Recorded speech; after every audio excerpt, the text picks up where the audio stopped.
In the headlines, armed bandits killed 2 passengers and abducted 40 others along Gembu Bali Road, Taraba State, Wednesday evening.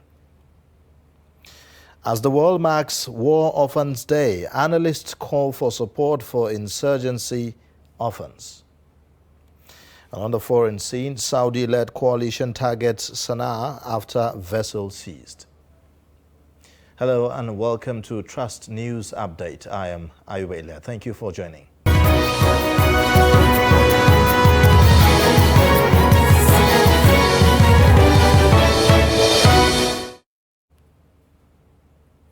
The news in details now. Armed bandits killed 2 passengers and abducted 40 others along Gembu Bali Road, Taraba State on Wednesday evening. Daily Trust reports that the bandits who were armed blocked the Jamtari Gayam axis along Gembu Bali Road and abducted passengers into the forest. Police spokesperson of the Taraba Police Command DSP Usman Abdullahi confirmed the incident but said that the number of passengers abducted is yet to be ascertained. The passengers abducted include women and children and were taken at gunpoint into the forest, which is surrounded by mountains. The bandits also shot at approaching vehicles, forcing drivers to stop. 2 of the passengers of in-commercial bus died. Motorists and other road users were said to have deserted the road Wednesday evening following the attack on motorists by the bandits along the road. Now, 2 suspected bandits have been killed and several others escaped with gunshot injuries at Tofa community in Safi local government area of Zamfara State when they engaged in a gun battle with the operatives of the police special forces. The public relations officer of the Zamfara State Police Command, Superintendent Muhammad Shehu, who addressed journalists on behalf of the Commissioner of Police, Ayuba Elkanah, said the police special forces also repelled the attacks at Tofa community in Safi Local Government Council on 4th of January 2022. The report. Zamfara State had in recent days faced renewed attacks, killings and kidnappings of several innocent citizens across the state for ransom by suspected bandits. This development showed there is need for the government and the security agencies to intensify efforts in tackling bandits and their partners to restore peace and stability for residents to go about their lawful businesses without terror. It is against this background that the police special forces deployed along Afe Funtua Road on a confidence-building patrol killed 2 bandits and several others escaped with possible gunshot injuries. The public relations officer of the police command, Superintendent Muhammad Shehu, explained that the police received a distress call from Tofa community on 4th January 2022. The bandits on several motorcycles with sophisticated weapons were sighted coming to attack the community and block the road to also attack commuters, and thereafter proceeded to one of the most dangerous bandit enclaves known as Moto Forest. He said the police operatives, on receiving the credible intelligence, they quickly mobilized into the scene where they repelled the bandit attacks, killing 2 and leaving many others with gunshot injuries. The police special forces, on receiving the distress call, swung into action and mobilized to the scene, where they engaged the hoodlums to a serious gun battle that lasted for hours. The police operatives succeeded in repelling the attack, whereby 2 bandits were fatally injured, while others escaped with a possible gunshot injuries.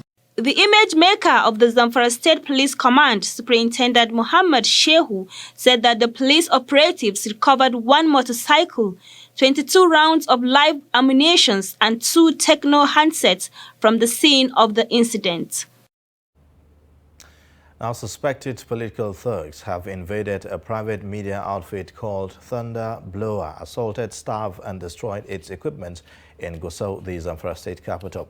The incident occurred on 4th of January 2022 at about 8:15 p.m. where the suspected political thugs invaded the premises of the Thunder Blower, attacked the facility and assaulted the non-linear editor Mansour Rabiu and left with some degree of injuries. The report.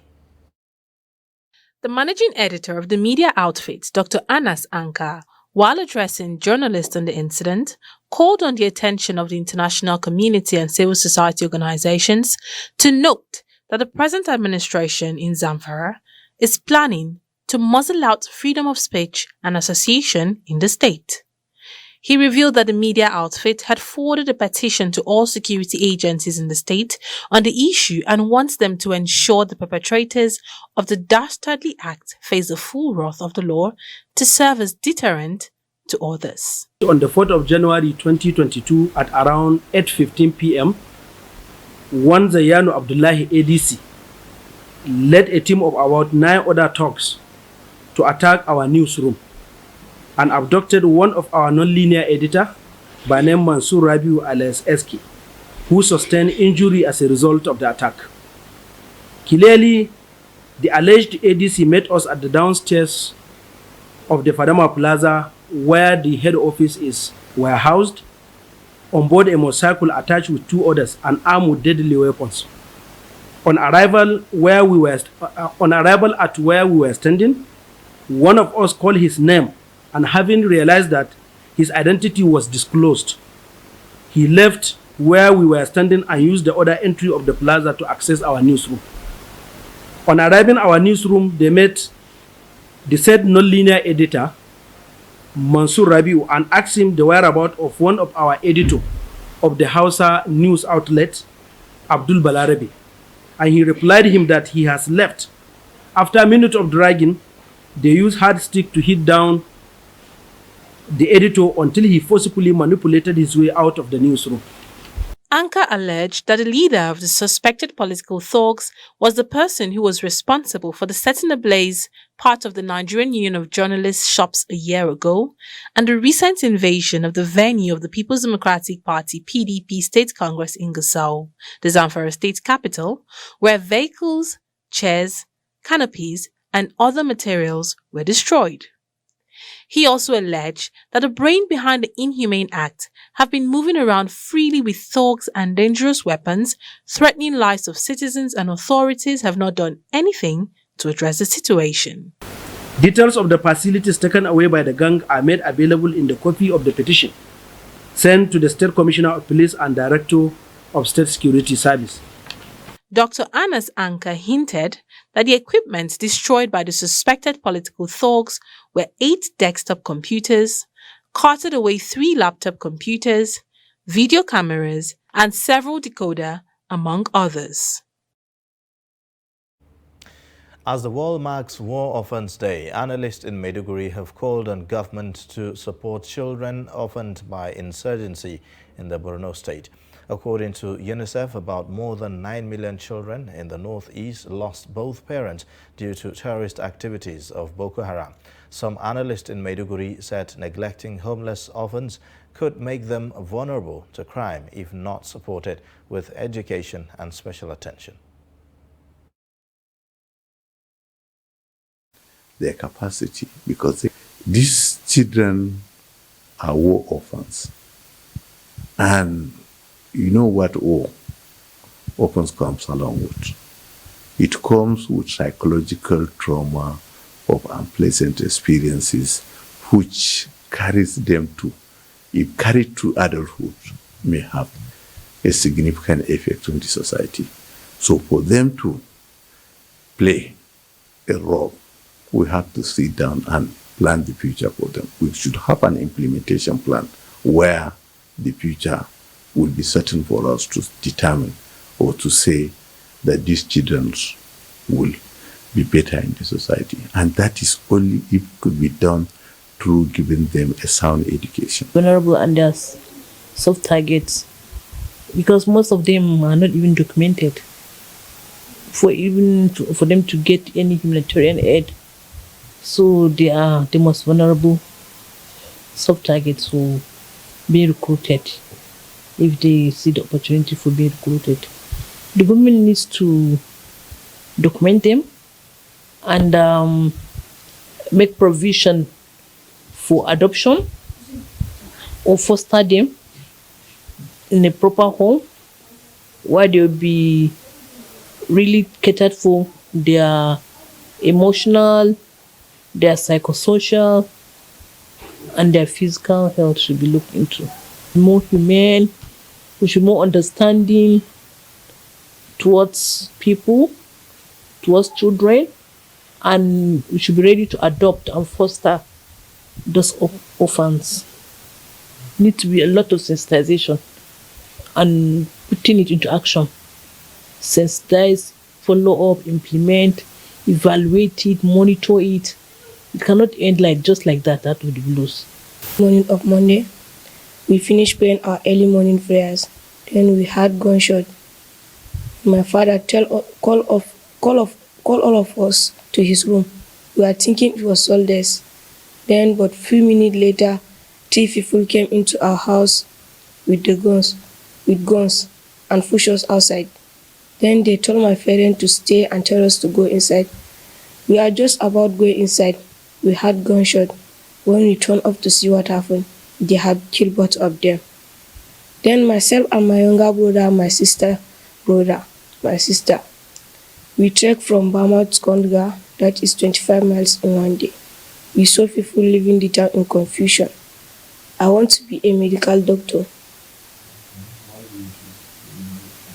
because I want to help the other people that they don't have, those that they are vulnerable, they don't have energy to do.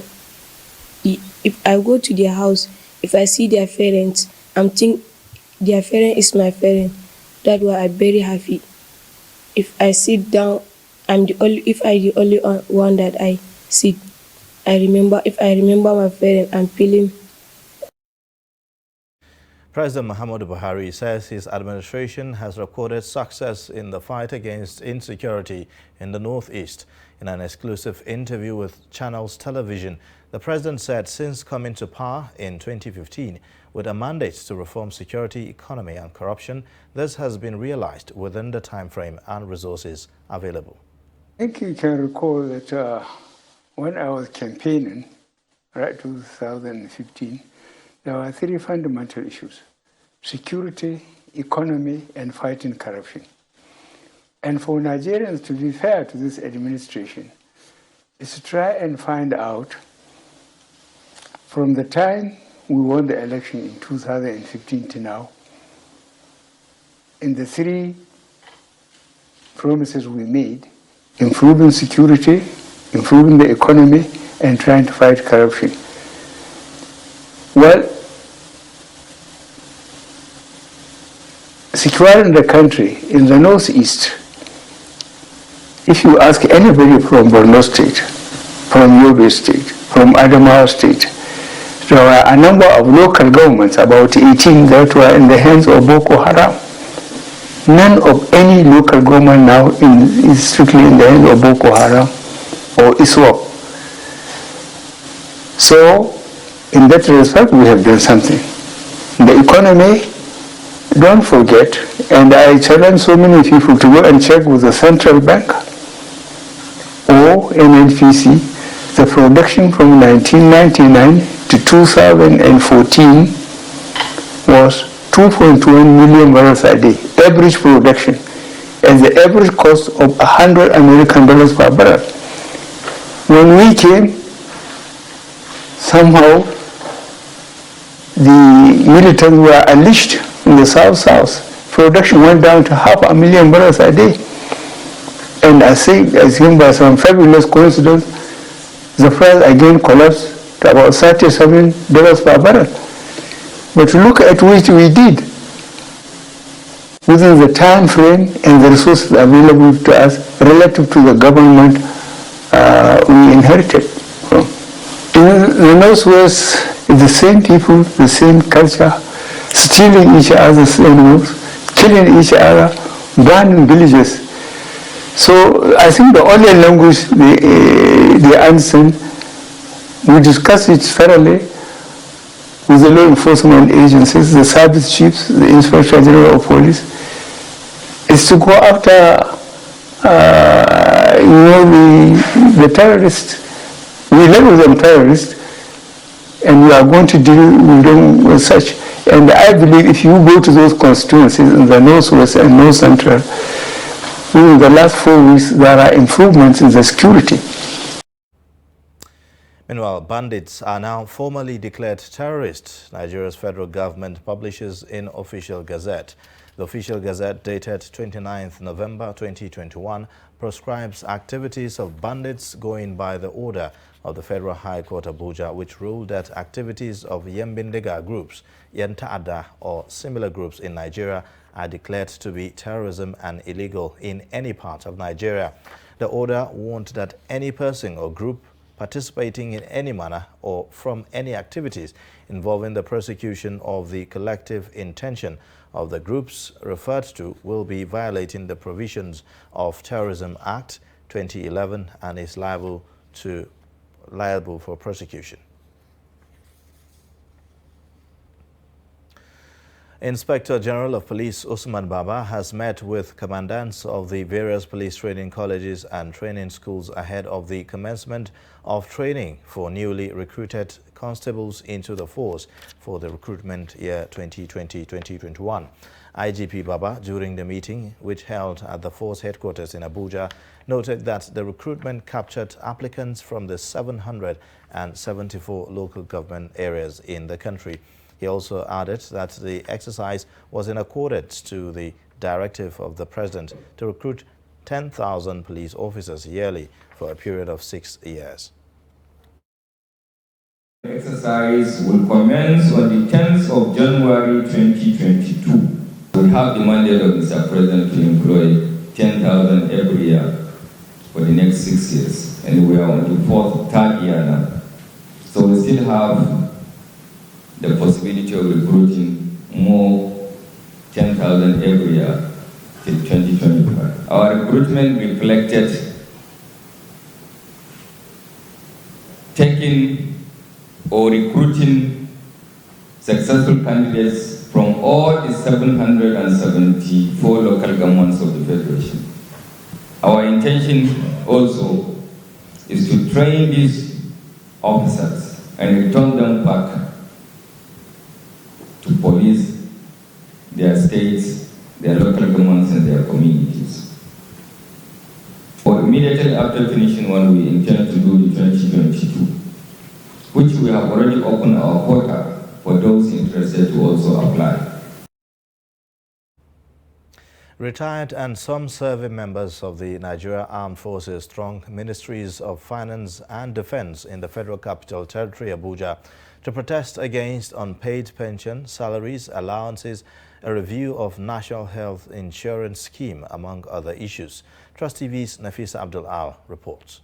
Ahead of the Armed Forces Remembrance Day, marked every January 15th, retired veterans of the Nigeria Armed Forces are here in the Ministry of Defense in the FCT to protest against unpaid salaries, arrears, pension of both serving and past veterans, among other issues.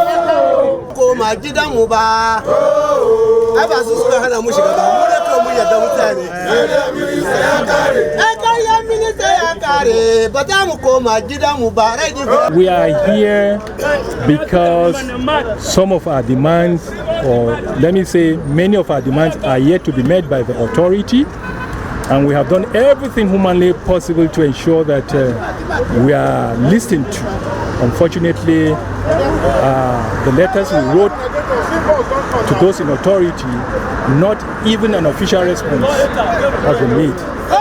And so we decided to come out, since that's the only option, to come out and have a peaceful protest like we have had in other states across the country, so that the world can sympathize with us and maybe, talk to government to address our issues.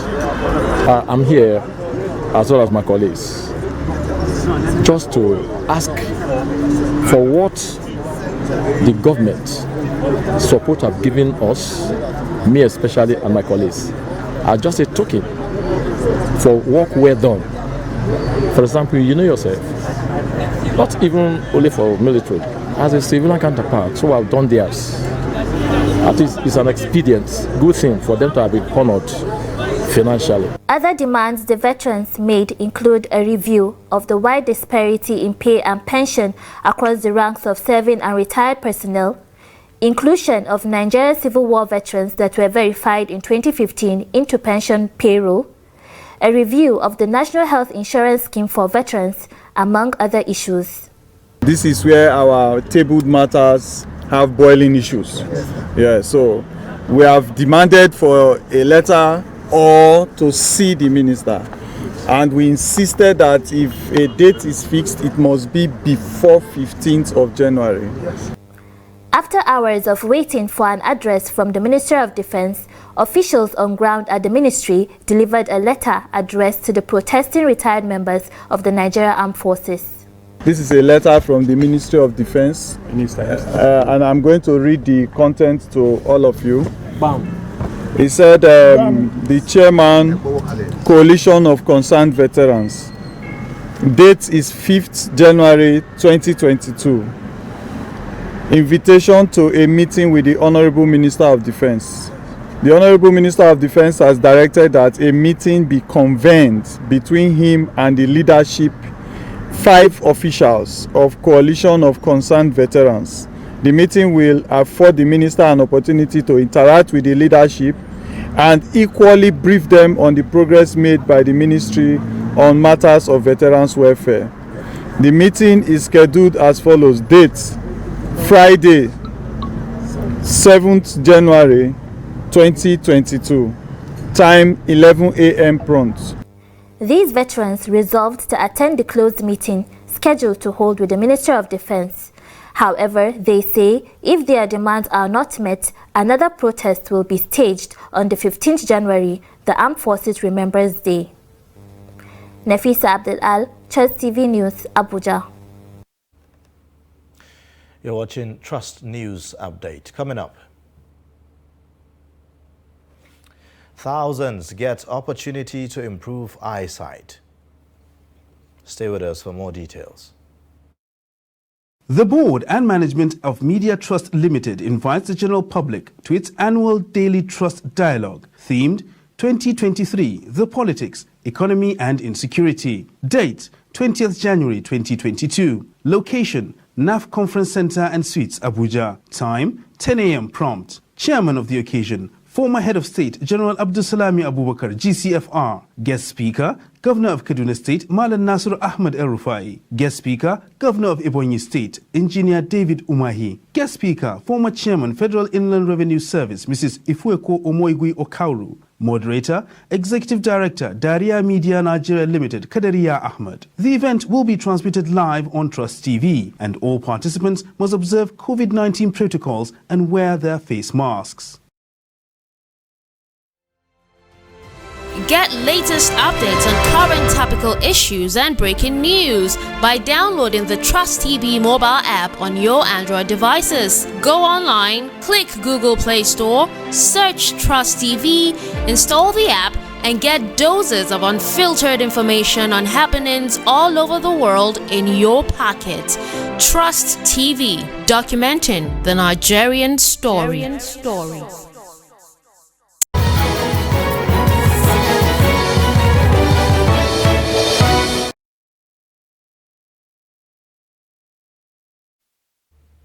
Thanks for staying with us. Now let's have another look at some of the main stories again.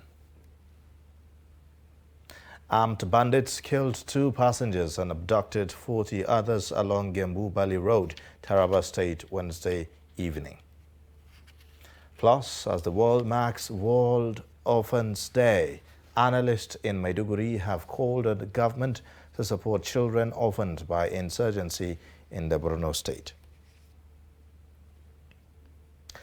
Now, the Nigeria Center for Disease Control says 19 states and the Federal Capital Territory recorded 856 COVID-19 cases on Thursday, raising the country's total infections figure to 245,404. In its updates for Wednesday, 5th 2021, the NCDC also reported 433 recoveries, while 5 persons are said to have died from the COVID-19 complications. According to the agency, Nigeria has recorded a total of 217,247 recoveries and 3,058 fatalities across the country. Now, thousands of people with eye ailments in Katsina State are undergoing surgeries and other free treatments, while patients with minor ailments will receive glasses and eye drops during an outreach program at Katsina Eye Center. In Katsina, Abdullahi Yamadi completes the report. Speaking at the opening session of the outreach center, the chairman of Masari Foundation, who is also the Kagaman Katsina, Alhaji Kabir Ahmad Mashi, said all the people with eye ailments who attended will be treated free of charge. He maintained that the idea is to support people with eye ailments to regain their sight and make them productive members of the society. You try to assist. Last time we gave the crippled wheelchairs. I think about 3 or 4, 5, 6 months. Then we said, okay, let's go and do this eye cataract. The next one we'll be thinking of hernia hydrocele, because many people are suffering from those type of things, and they don't have the economic will to get treated. The medical director, Katsina Eye Center, Dr. Ahmad Tijani Kofarbai, said the eye care program by the Masari Foundation will assist greatly in reducing and restoring the sight and prevent blindness in Katsina State.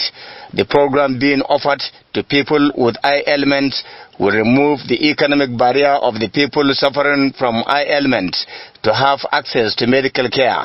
This will go a long way in not only reintegrating the people into the larger society, but also allow them to participate actively in the economic activities and improve on their economic status.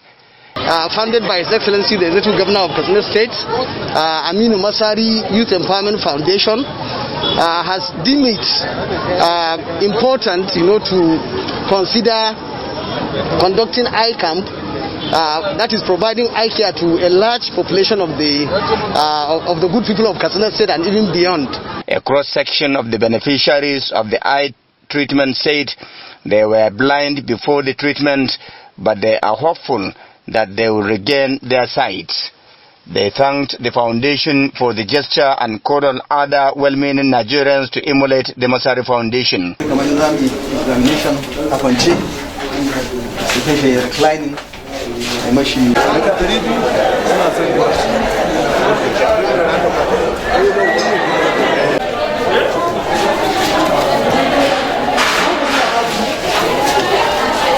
The outreach treatment program for people suffering from eye ailments is expected to cover the 3 senatorial zones of Katsina, Funtua and Daura.